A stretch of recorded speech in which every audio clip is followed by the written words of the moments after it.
नमस्कार, आज मैं आपको बताऊंगी 2024 में चैत्र नवरात्रि कब से शुरू है और कब समाप्त होगी, अष्टमी और नवमी तिथि कब होगी, घट स्थापना का शुभ मुहूर्त क्या है, साथ ही नवरात्रि में किन कन्याओं के पूजन व भोजन से विशेष फल की प्राप्ति होती है।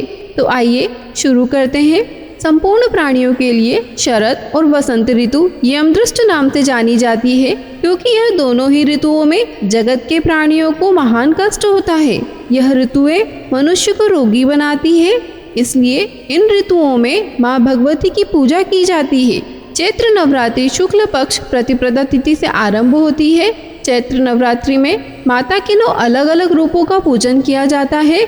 साथ ही कन्या भोजन का भी अत्यधिक महत्व बताया गया है। साल 2024 में चैत्र नवरात्रि का प्रारंभ 9 अप्रैल 2024 से होगा और इसका समापन 17 अप्रैल 2024 को होगा। आइए जानते हैं कलश स्थापना का शुभ मुहूर्त क्या रहेगा व किस तिथि पर क्या भोग लगाना चाहिए। घट स्थापना प्रतिपदा तिथि 9 अप्रैल 2024 मंगलवार को है।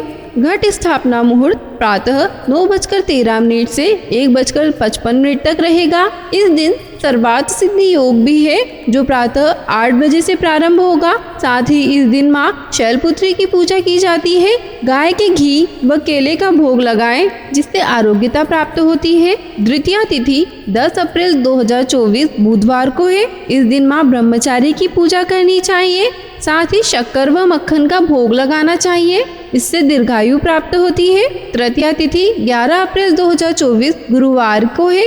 इस दिन माँ चंद्रघंटा की पूजा करनी चाहिए। साथ ही खांड व दूध का भोग लगाना चाहिए, जिससे दुख से निवृत्ति मिलती है। इस दिन गणगौर का पर्व भी है। चतुर्थी तिथि 12 अप्रैल 2024 शुक्रवार की है। इस दिन माँ कुष्मांडा की पूजा करनी चाहिए। साथ ही मालपुए व शक्कर का भोग लगाना चाहिए, जिससे विघ्न नाश होता है। पंचमी तिथि 13 अप्रैल 2024 शनिवार को है, जिसमें माँ स्कंद माता की पूजा करें और केले व गाय के घी का भोग लगाएं, जिससे बुद्धि का विकास होता है। षष्ठी तिथि 14 अप्रैल 2024 रविवार की है। इस दिन माँ कात्यायनी की पूजा करें। साथ ही मधु व खीर का भोग लगाएं, जिससे सुंदर व्यक्तित्व की प्राप्ति होती है। सप्तमी तिथि 15 अप्रैल 2024 सोमवार की है।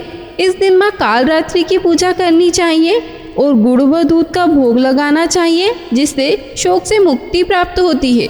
अष्टमी तिथि 16 अप्रैल 2024 मंगलवार की है, जिसमें महागौरी की पूजा होनी चाहिए। साथ ही नारियल व केले का भोग लगाएं, जिससे संताप निवारण होता है।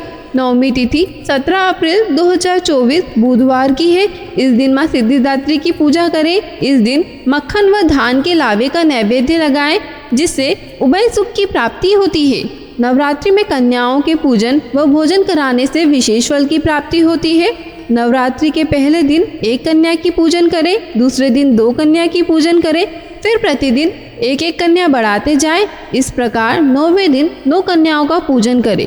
पूजा विधि में 1 वर्ष की अवस्था वाली कन्या नहीं लेनी चाहिए, क्योंकि वह भोग और स्वाद से अनभिज्ञ रहती है। कुमारी वही कहलाती है जो कम से कम 2 वर्ष की हो। कुमारी कन्या की पूजन करने से दुख और दरिद्रता का शमन होता है। साथ ही धन एवं आयु की वृद्धि होती है। 3 वर्षीय कन्या को त्रिमूर्ति कहते हैं। त्रिमूर्ति की पूजा करने से धर्म, अर्थ और काम की सिद्धि मिलती है। साथ ही पुत्र पौत्रादि आदि का सुख भी प्राप्त होता है। चतुर्थ वर्ष की कन्या को कल्याणी कहते हैं। कल्याणी की पूजा करने से विद्या, विजय, राज्य एवं सुख की प्राप्ति होती है। पंचवर्षीय कन्या को रोहिणी कहते हैं। रोग नाश के लिए रोहिणी की पूजा की जाती है। 6 वर्ष वाली कन्या को कालिका कहते हैं। शत्रु का संहार करने के लिए कालिका की पूजा की जाती है। 7 वर्ष वाली कन्या को चंडिका कहते हैं। चंडिका की पूजा करने से ऐश्वर्य एवं धन की पूर्ति होती है।